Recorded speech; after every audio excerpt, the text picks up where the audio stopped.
Bismillahirrahmanirrahim. Assalamualaikum warahmatullahi wabarakatuh. Kali ini kita akan belajar mengenai gambar konstruksi kapal. Jadi dalam materi kuliah kali ini kita akan membahas 4 hal. Yang pertama adalah gambar profil kapal, yang berikutnya adalah gambar lambung kapal, lalu gambar bottom kapal, dan selanjutnya adalah gambar bangunan atas kapal. Pertama, gambar profil kapal, kalau dari pengertiannya itu gambar yang terdiri dari gambar tampak beberapa sisi kapal. Kemudian yang kedua, gambar profil kapal memiliki tambahan berupa keterangan ukuran profil kapal. Jadi kalau kita lihat di gambar ini, ada yang saya berikan tanda merah, tanda biru, dan tanda ungu. Tanda merah ini adalah tampak atas dari kapal, kemudian bagian yang warna biru ini tampak samping dari profil kapal, dan yang warna ungu itu adalah tambahan mengenai detail yang ada di kapal. Untuk gambar tampak atas pada bagian main deck dan deck, deck dan bottom ya, itu biasanya gambarnya dijadikan satu. Kenapa dijadikan satu? Karena di bagian deck sama bottom itu konstruksinya itu hampir mirip bentuknya jika dilihat dari atas ya. Mirip bukan berarti sama ya. Karena keduanya itu memiliki fungsi yang berbeda dan letaknya juga berbeda. Yang satu itu letaknya di atas, yang satu letaknya di bawah. Main deck tentu saja letaknya di atas dan bottom plane itu letaknya di bawah. Nah, kemudian kalau kita perhatikan ya dari gambar ini, kita bisa dilihat di situ banyak sekali tulisan-tulisan ya. Ada huruf B saja di situ, kemudian ada long BHD di situ, ada girder 19,2 kali 9,5 mm, PL 40,2. Nah, itu masing-masing memiliki fungsi yang berbeda-beda. Fungsi dalam artian tujuan penulisan ya. Jadi ketika menggambar ya kita pastikan bahwa kita mengerti apa yang kita gambar, kita mengerti simbol apa yang akan kita gunakan sehingga tidak salah dalam melakukan proses penggambaran. Nah, di sini kalau kita lihat ada ukuran profil-profil itu ya atau ukuran atau tulisan-tulisan. Nah, ketika dijabarkan itu akan jadi seperti ini. Misalkan ya, di situ ada tulisan BTM longitudinal 125 kali 75 kali 9. BTM ini biasanya disebut dengan bottom. Bottom itu bagian bawah kapal.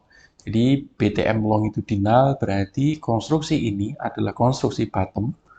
Kemudian sifatnya dia itu memanjang. Memanjang itu berarti dia dari buritan ke haluan atau dari haluan ke buritan dengan ukuran 125 kali 75 kali 9. Nah, di sini jika saya tuliskan bahwa penguat memanjang dengan bentuk angle bar. Nah, dari mana saya bisa tahu bahwa ini bentuknya angle bar atau berbentuk plat L seperti ini ya.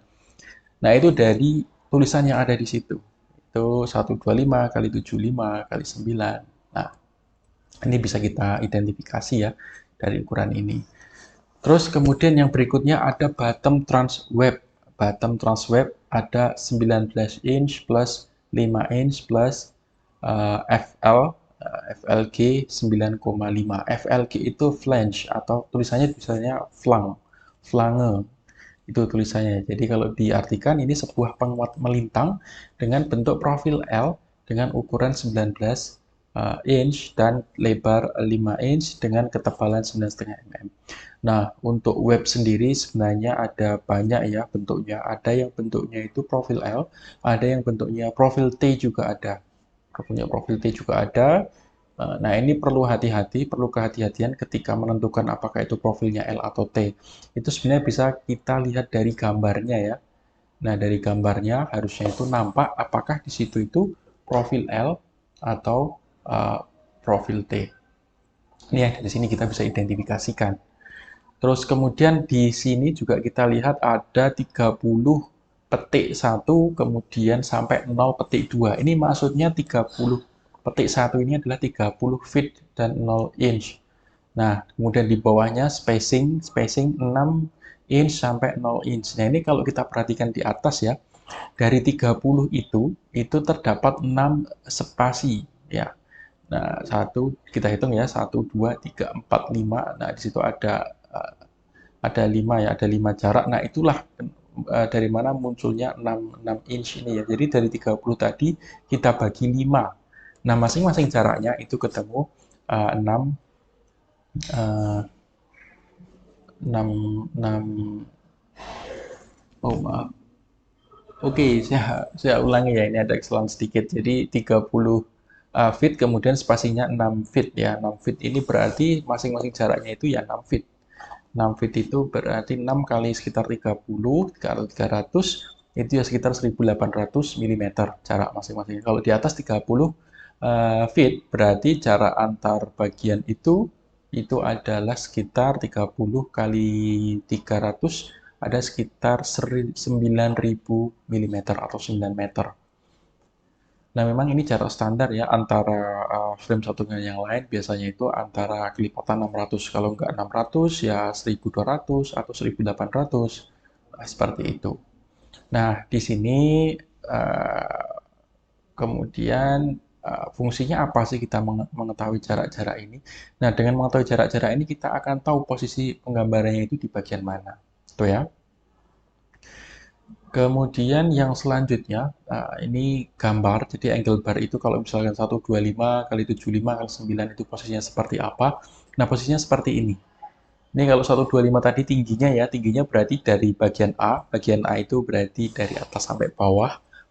Itu tingginya, kemudian lebarnya itu B. Nah, kemudian C atau yang di situ S itu ya, itu bagian tebalnya, tebal angle bar. Nah, ini adalah ukurannya. Nah, sedangkan angle bar itu sendiri juga macam-macam ya jenisnya. Ada yang diproduksi oleh pabrik, ada yang dia itu harus melakukan proses bending juga ada. Nah, itu tergantung dari rencana pembangunan kapal, mau membuat angle bar itu dari beli di pabrik atau dengan cara membuat sendiri. Nah, itu. Kemudian gambar lambung kapal yang selanjutnya ini adalah salah satu contoh gambar dari lambung kapal. Nah, gambar lambung kapal ini fungsinya untuk apa? Nah, dari gambar lambung kapal inilah cikal bakal dari pembuatan gambar profil kapal. Kalau Anda lihat di sebelah kiri itu ada konstruksi bottom, konstruksi superstructure, kemudian konstruksi tampak dari samping. Nah, ini merupakan gambar cikal bakal dari gambar profil kapal. Kalau dibuat dalam bentuk tiga dimensi, nah tiga dimensi ini contohnya sudah ada, itu ketika kapal dibelah di bagian tengah, nah itulah yang muncul, seperti itulah proses pemasangannya. Sebenarnya untuk apa sih gambar itu? Nah, jadi gambar itu fungsinya untuk berkomunikasi. Kalau kita ini berkomunikasi kan dengan lisan ya, nah, tapi kalau di lapangan itu kebanyakan cara komunikasi yang disepakati adalah dengan menggunakan gambar. Karena dari gambar ini akan jelas apa yang harus dikerjakan, kemudian deadline-nya mau seperti apa, bentuk kapalnya mau seperti apa, sehingga pembuatan gambar ini memegang peranan yang sangat penting. Kemudian untuk gambar lambung kapal sendiri itu sebenarnya banyak sekali ya kalau dari jenisnya ya. Kita harus hati-hati ketika gambar lambung itu karena di sini ini saya contohkan ya, ada gambar monohal, kemudian multihal, katamaran, kemudian trimaran dan lain sebagainya. Apa sih yang menentukan bentuknya itu? Nah, yang menentukan bentuk itu sebenarnya adalah fungsi dari kapal itu sendiri. Kapal itu rencananya di mana, untuk apa. Nah, itulah yang menentukan bentuk dari lambung kapal. Contohnya di bagian atas ini saya contohkan gambar tanker ya. Nah, di situ kapal tanker ini karena dia mengangkut minyak, maka dia harus berhati-hati. Jangan sampai muatan yang dia bawa itu dengan mudah bisa keluar dari kapal atau tumpah. Nah, ketika itu terjadi, maka dapat menyebabkan kerusakan lingkungan yang parah. Karena ada kebutuhan itu, makanya kapal tanker itu ditambahi dengan double hull atau double skin. Selain double hull-nya, di bagian bottom juga ditambahkan sehingga ketika terjadi kebocoran itu bisa diminimalisir dampak kerusakannya. Tuh ya. Nah, yang berikutnya itu ini gambar bottom kapal. Tadi lambungnya sudah. Ini kita ke bottom kapalnya. Nah, untuk gambar bottom kapal sendiri itu Jenisnya sangat banyak ya. Ada yang flat bottom, ada. Ini dapat saya jelaskan di gambar selanjutnya. Ada yang flat bottom, ada yang V bottom, ada yang round bottom. Kenapa bentuknya itu berbeda-beda? Nah, sekali lagi ini dikembalikan ke fungsinya. Stabilitas kapalnya, kecepatan kapalnya, kemudian berkaitan juga dengan jumlah muatannya, itu sangat berkaitan dengan bottomnya. Misalkan ketika ingin membuat kapal dengan kecepatan tertentu, dengan kemampuan tertentu untuk membelah arus, membelah ombak, gelombang, makanya diperlukan bentuk yang khusus juga. Jangan sampai nanti ketika kapal telah dibangun namun tidak memperhitungkan eh, hambatan, tidak memperhitungkan gelombang, kecepatan yang ingin diraih, itu jadi salah desain. Nah, itu sangat berbahaya dan apa namanya, selain berbahaya, berbahayanya di mana? Karena bisa jadi nanti tidak sesuai dengan eh, desain awal, tidak sesuai dengan perencanaan awal, gitu ya. Nah, ini berbagai jenis bentuk bagian bottom kapal, dan sekali lagi itu dikembalikan sesuai dengan tujuannya. Tujuannya itu mau seperti apa dalam membangun kapal. Apakah pengen kapal yang cepat, atau kapal yang muat banyak, atau kapal dengan kemampuan tertentu, misalnya untuk membelah ombak, gitu ya.